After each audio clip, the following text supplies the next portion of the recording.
முட்டாள் சிங்கம் ஒரு நாள் ஒரு சிங்கம் உணவுக்காக தேடிக்கொண்டிருந்தது. அது மலைப்பக்கத்தில் மேய்ந்து கொண்டிருந்த ஒரு முயலையும் மானையும் பார்த்தது. சிங்கம் அவற்றை நோக்கி மெதுவாக நெருங்கியது. ஆனால் எதை முதலில் தாக்க வேண்டும் என்று முடிவெடுக்க முடியவில்லை.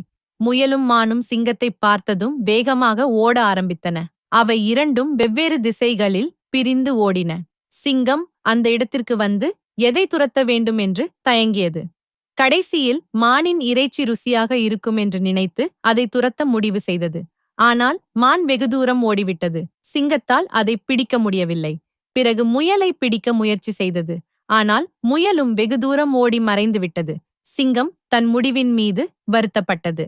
நீதி: முக்கியமான நேரத்துல முக்கியமான முடிவுகளை விரைவாக எடுக்க வேண்டும்.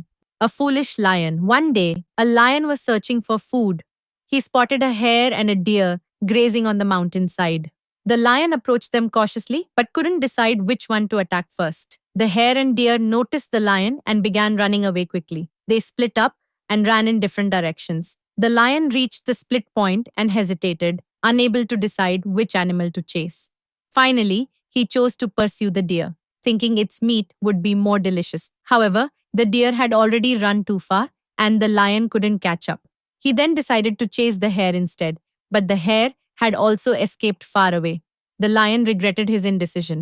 Moral: important decisions should be made quickly when time is crucial.